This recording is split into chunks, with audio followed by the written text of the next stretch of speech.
Olá, amigo e seguidor. Seja bem-vindo à nossa live diária da Reflexão Matinal, onde eu convido você para irmos em direção ao nosso coração para lá, como jardineiros espirituais, elevar templos às nossas virtudes, fazendo-as crescer, florescer e frutificar, pois são elas que nos alimentam, que nos impulsionam nesta longa jornada em busca da felicidade. Jornada esta que não começou na atual encarnação, não. Já tivemos centenas, milhares de encarnações sobre o planeta, nos 5 continentes, em todas as raças. Já fomos brancos, negros, amarelos, peles vermelhas. Encarnamos como homem ou como mulher, dependendo da nossa programação encarnatória, como esclarece o Espiritismo, que diz mais: podemos chegar à tão sonhada felicidade, desde que arranquemos do nosso coração a erva daninha dos vícios e defeitos. E então, sexta-feira, dia 8 de dezembro, vamos arregaçar as mangas e colocar mãos à obra para subir um degrau na escada da felicidade.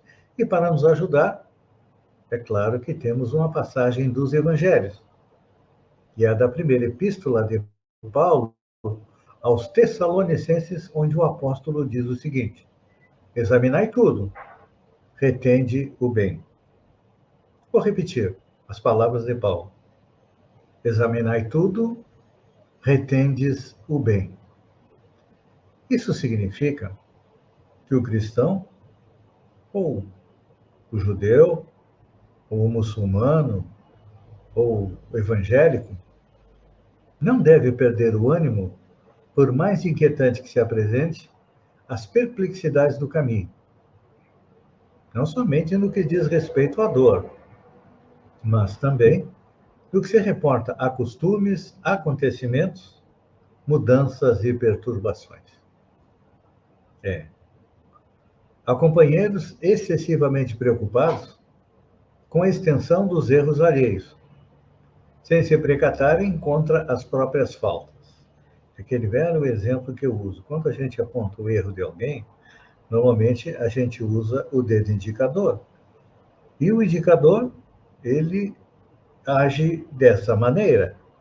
Ele aponta um dedo para quem nós flagramos em erro e aponta 3 dedos para nós. Ou seja, normalmente, aquilo que nós criticamos nos outros também faz parte do nosso dia a dia. Então,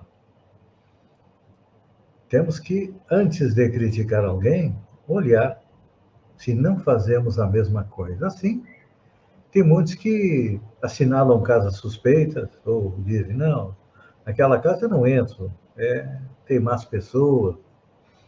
Outros fogem ao movimento social, acreditando, como antigamente se aceitava, de que as pessoas, para servirem a Deus, tinham que se apartar do mundo. Não. Hoje, compreendendo um pouco melhor os ensinamentos de Jesus, que disse: eu não vim para os sãos, eu vim para os doentes. Ou seja, como todos nós somos doentes do espírito, é claro que o nosso trabalho é ajudar a humanidade. Então, não podemos fugir dos movimentos sociais, não. Temos que participar, de acordo com, seguindo aqueles que mais se aproximam da doutrina espírita.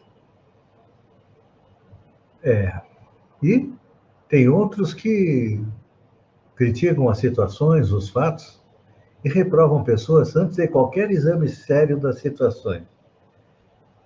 Muitas vezes nós vemos alguém pedindo esmola na rua, às vezes a gente acha que não quer trabalhar, mas não sabe o que está acontecendo com aquela pessoa, qual o seu drama pessoal. Então, antes de criticarmos alguém, vamos nos informar a respeito da situação. Então, todos esses atos e fatos do nosso dia a dia que nós praticamos, é claro que nos distanciam da realidade e acabam aumentando os desentendimentos com pretensas atitudes de salvadores improvisados.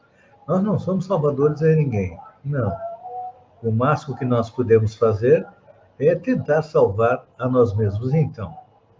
Longe de prestarmos benefícios reais, normalmente quem age dessa maneira se constitui em material que neutraliza o movimento renovador. Vemos hoje aí muitas pessoas apegadas ao passado. Ah, antigamente era bom, hoje não. Temos que voltar ao passado. Não.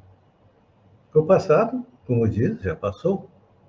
Estamos vivendo o presente e temos que preparar o futuro. Então, para aqueles que seguem o Evangelho de Jesus, não é importante a gente lembrar que Jesus nunca esteve isolado, não. Ele ia ao povo, ouvia o povo, pregava para o povo, atendia o povo e também ajudava a saúde das pessoas, porque naquele tempo não havia sistema de saúde. Então, Jesus sempre levou uma vida abundante para todos, e nós. E outra coisa, ele também examinava com imparcialidade as situações e aproveitava delas para trazer o esclarecimento para os apóstolos e para aqueles que estavam à sua volta. E aí eu pergunto, então por quê? Uma condenação apressada ou uma crítica destrutiva? É importante lembrar, quando Paulo dirigiu a célebre recomendação aos Tessalonicenses, ele não se reportava apenas a livros e à ciência da terra.